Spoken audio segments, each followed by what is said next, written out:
Troisième et dernière partie de l'Africa Newsroom. Nous sommes en compagnie d'Aboubacar Lalo, qui est géographe, Omar Ba, qui est écrivain, chercheur et éditorialiste, Malik Escher. Place à l'économie au Tchad avec la mise en place d'un fonds d'investissement et réinvestissement stratégique au Tchad. Le FIRST vient d'être mis en place à N'Djamena, la capitale économique. Sa mission, mobiliser des capitaux conséquents afin de favoriser la relance de l'économie. Les explications de Siamlo Victoria Sfedji. Un fonds d'investissement et de réinvestissement stratégique vient d'être instauré au Tchad. Son objectif, accélérer la diversification de l'économie nationale après une année socio-économique difficile en 2016 due à la baisse drastique des cours du pétrole et un budget affecté par la lutte contre le terrorisme dans la zone sahélienne. L'État souhaite d'ici 2018 amorcer la relance de son économie. Ce fonds aidera le gouvernement à gérer la situation de crise et de déficit d'épargne. C'est une façon de revoir l'action gouvernementale. Au niveau international, les gens sont confiants à mettre des fonds dans ces structures. Le fonds d'investissement et de réinvestissement stratégique du Tchad est en conformité avec les textes de la communauté régionale. Le fonds est ainsi destiné à l'investissement des capitaux publics et privés. Il est à cet effet prévu une importante mobilisation de fonds provenant non seulement des investissements directs étrangers, mais surtout des investissements directs nationaux. Ceci permettra d'orienter toutes les ressources financières nationales et internationales en vue de développer les secteurs publics et privés. Je suis certain qu'il va avoir une relance du fait que quand on parle d'investissement, vous savez, ça va créer des débouchés, créer d'emplois, créer des conditions favorables à l'économie, à la relance économique. Donc cela peut créer des revenus supplémentaires, pouvoir accompagner ou bien pouvoir appuyer le budget de l'État et aider les finances publiques dans le domaine des revenus supplémentaires.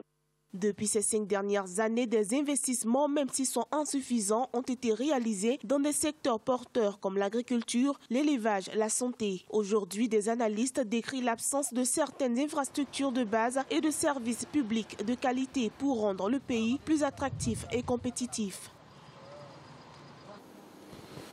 Malik, le Tchad, on vient de le voir, va donc mettre en place un nouveau fonds dit d'investissement et de réinvestissement stratégique. On parle de combler le déficit d'épargne publique et de gérer la situation de crise. On sait que le Tchad fait face à une crise économique conséquente. Est-ce que vous y croyez, vous, à son efficacité ? J'ai l'impression qu'on est plus dans la gestion de crise que dans l'investissement pur et dur pour relancer, pour diversifier l'économie. Le Tchad, on ne va pas refaire l'historique, mais des pays pétroliers ont cette manie de se baser sur la ressource pétrolière et de malheureusement réagir au dernier moment quand le pétrole sur les cours internationaux baisse drastiquement et justement impacte les finances publiques. Donc le problème majeur, c'est justement de diversifier cette économie et comment on le fait. Si on veut par exemple faire venir les IDE, les investissements directs étrangers, dans ce cas-là, on améliore le climat des affaires. Ce n'est pas encore le cas. On crée un guichet unique qui soit efficace. Même si par exemple on crée un guichet unique, ce n'est pas la panacée. Il faut qu'il soit efficace. Il faut avoir un interlocuteur. Et vous savez que les démarches administratives dans nos pays parfois sont un tracas même pour le propre citoyen. Alors imaginez pour un investisseur.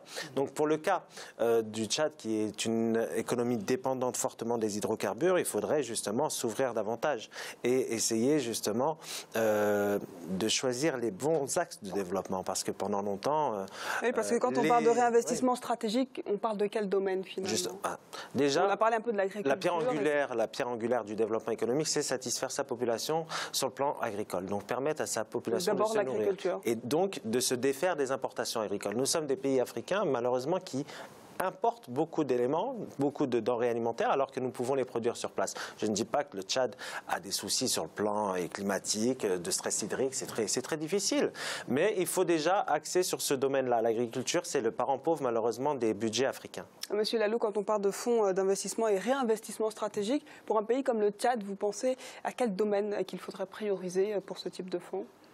C'est le domaine primaire, de toute façon, un peu c'est le secteur primaire. Et puis les infrastructures, parce que le Tchad manque énormément de routes. parce que si vous allez de N'Djamena jusqu'à Sarre, la deuxième ville du pays qui est au sud, là où se trouvent les champs pétrolifères, effectivement, donc on se rend compte que l'état donc des routes est en perpétuelle dégradation. Et puis l'industrialisation, le Tchad est un pays qui est très peu industrialisé. Donc on se rend compte, effectivement, il y avait la chute du prix du pétrole, des cours du pétrole. Ça tout le monde, on se rend compte avec toutes les manifestations qu'il y a eu récemment contre le régime de Déby. Et il n'est pas le seul. Hein. De toute façon, au Nigeria voisin, il y a tout ce problème-là. La chute de la Naira, l'effort de guerre aussi contre Boko Haram, donc qui est à nos frontières. Est-ce que ce fonds va être utile finalement ? Est-ce que ce fonds va être utile? Non, le fonds va être utile, mais je ne pense pas que ça doit être vraiment la panacée, la meilleure solution. Je pense qu'il faut aller vers les marchés, le marché des capitaux, oui. Les marchés des capitaux, faire, je ne sais pas moi, une levée de fonds justement donc à ce niveau-là, ou bien des obligations, aller vers des obligations parce que là, rien n'indique effectivement que ça va marcher. On sait pas. On ne sait même pas, on n'a pas le détail. Voilà, on n'a pas le détail. Et surtout, on n'a pas comment vont être mobilisées ces ressources, on n'en sait rien. Alors finalement, aujourd'hui, c'est l'annonce de ce fonds d'investissement et réinvestissement stratégique, mais on n'en sait pas grand-chose. Qu'est-ce que vous en pensez, Alors moi j'allais vous dire que j'attendrai de voir le modus operandi, parce qu'en effet, ça s'appelle First, c'est bien. Voilà, c'est une bonne on en parle. Mais j'abonderai dans le sens de notre ami Malek qui dit en fait qu'on a tendance dans les pays à rente pétrolière d'oublier des secteurs qui sont en fait les secteurs les plus stratégiques dans nos pays, l'agriculture. On oublie souvent, parce que cette semaine vous parlez de la situation démographique de l'Afrique, mais on oublie souvent qu'une population aussi élevée consomme beaucoup. On oublie souvent que production plus consommation, ça peut aider le développement économique de nos pays. Sauf que le problème, c'est que nous importons l'essentiel de ce que nous consommons et nous les payons dans nos capitales à des prix qui défient même ceux qui sont pratiqués dans les pays les plus riches. Donc je pense que moi j'attends de voir. Vraiment, je ne suis pas très optimiste. Mais bon. On va à présent parler d'un autre sujet économique. Lomé a abrité ce 22 mai un colloque à l'initiative du Centre de rencontres et d'études des dirigeants des administrations fiscales. Il s'agissait en fait de mener une réflexion autour du secteur en question. Les explications dans ce reportage d'Emefa Kofi, notre correspondante au Togo. En 2016, l'OTR, l'Office togolais des recettes, a mobilisé 568,5 milliards de francs CFA, soit 99% de taux de réalisation contre une prévision de recettes budgétaires chiffrée à 575 milliards de francs CFA. Son objectif est de maximiser la mobilisation de recettes pour aider le pays à financer son développement. Un développement qui passe par la recherche d'autres niches fiscales en phase avec les nouvelles réformes engagées par le Togo. Le commerce électronique, c'est un véritable défi pour toutes les administrations fiscales de par le monde. Et aussi la lutte contre le commerce illicite. Par rapport à la fiscalité foncière, vous êtes sans savoir que, aussi bien au Togo que partout ailleurs, la fiscalité foncière constitue une véritable niche qui peut rapporter beaucoup de ressources. Il va sans dire que ce sont les ressources qui seront captées au niveau local qui permettront de financer le développement au niveau de ces collectivités locales. S'agissant de la Côte d'Ivoire, les recettes fiscales représentent 51,5% du budget national 2017, estimé à 6 501,4 milliards de francs CFA. En 2016, la Direction générale des impôts a enregistré un total de 1 821 milliards de francs CFA sur un objectif de 1 863,4 milliards de francs CFA. La situation au niveau des services des impôts, je dirais qu'elle est correcte. Elle est correcte parce que mobiliser les ressources pour un État, on n'en a jamais assez.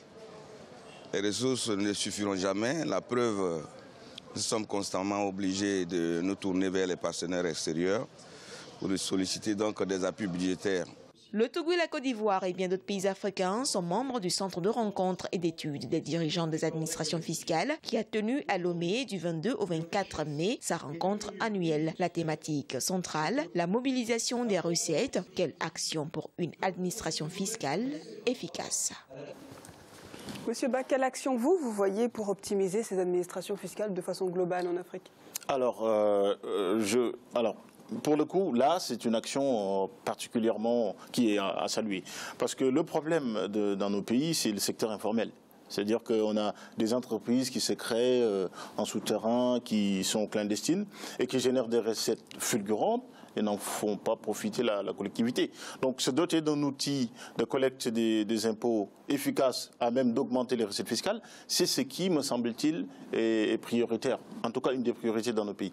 Au Sénégal, ils ont challengé un peu la direction des impôts il y a 1 an ou 2. On leur a fixé 1 milliard, on leur a fixé 900 milliards. Ils ont trouvé 1000 milliards. Donc cela veut dire que quand on met les moyens, quand on challenge, quand on se donne les outils, les bons outils pour collecter les recettes fiscales, on peut y arriver. On n'arrivera certainement pas à imposer tout le monde dans ce pays, mais en tout cas, il y a une marge de progression qu'il me semble salutaire d'explorer. Et je salue vraiment cette initiative-là. C'est vraiment le seul commentaire que j'ai. Ça me fait tellement plaisir de voir qu'on essaie d'avancer dans ce domaine-là. Une bonne dynamique. On voit aussi qu'il y a d'autres pays. On a cité la Côte d'Ivoire, on a parlé du Cameroun aussi récemment dans cette émission, qui modernise en tout cas cette administration fiscale. C'est une piste de solution pour intensifier ces recettes. Malik ? Bien évidemment, la modernisation justement de l'administration est inéluctable et obligatoire pour permettre une meilleure entrée des recettes fiscales. Le Togo, juste pour revenir rapidement au Togo, c'est un pays qui le fait depuis 5 ans déjà. Il y a déjà des transformations qui se sont opérées avant d'arriver à ce résultat. Donc c'est un processus qui est assez long. Donc ça met du temps. Mais une chose qui a été évoquée très justement, c'est l'informel et c'est notre capacité justement, la capacité des pays africains à justement recouvrir des recettes fiscales dans l'informel. Parce que dans l'informel, la masse monétaire qui est brassée est énorme. Comment on pourrait inciter tous ces Africains? Le secteur informel pèse 80% des économies aujourd'hui. Comment en tirer un avantage quelconque si justement c'est dans l'informel? C'est le paradoxe. C'est identifier les contribuables, quoi, tout simplement. Et là, dans justement le cahier de charges effectivement de cet office-là, ou bien de ce plan-là, effectivement, il était question qu'on identifie très clairement, effectivement, tous les contribuables, passer par même des contrôles fiscaux s'il le faut. Donc là-dessus, on sait bien qu'il y a souvent des niches fiscales, par exemple sur le plan foncier, où les gens n'y payent pas. Bon, par exemple, les titres fonciers, effectivement, donc il y a quand même des impôts fonciers. Faire une chasse à ces contribuables en 2 mots pour conclure. Rapidement, oui. Alors, l'informel, c'est aussi une solution pour les plus pauvres, justement, de s'insérer dans le monde économique. Mais écoutez, ces gens-là occupent, vous avez raison de le dire, c'est des espaces fonciers. Mais attendez, l'État fait quoi? L'État doit réagir. Vous occupez un foncier. Vous permettez, grâce à ce foncier, à vendre des choses. Donc, logiquement, il y a une contrepartie. Et ça, c'est la psychologie qu'on doit avoir envers... Exactement. C'est une psychologie que les vendeurs, par exemple, ambulants, qui sont dans la faudrait sensibiliser alors la population autour de ces enjeux. Sensibilisation, mais il y a un moment donné où la fin de la sensibilisation vient la répression. Mais la phase de sensibilisation n'est pas encore là, donc... Dans certains pays, ce n'est pas le cas. Mais dans d'autres pays, je pense qu'on a été trop laxiste. Il y a un moment donné, il faut sévir. Il faut agir. C'est à présent la fin de cette émission. Le dossier de ce jeudi sera consacré aux atouts et limites des migrations intra-africaines. Merci à mes invités. D'abord à Aboubacar Lalo, qui est géographe, d'avoir participé à cette émission. Merci et ravi d'avoir fait cette conversation avec vous.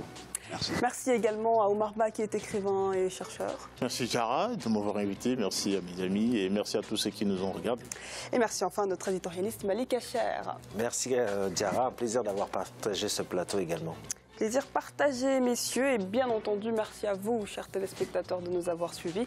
Restez sur Africa 24, l'actualité se poursuit sur notre antenne. Merci beaucoup, les gars. Merci. Pardon ?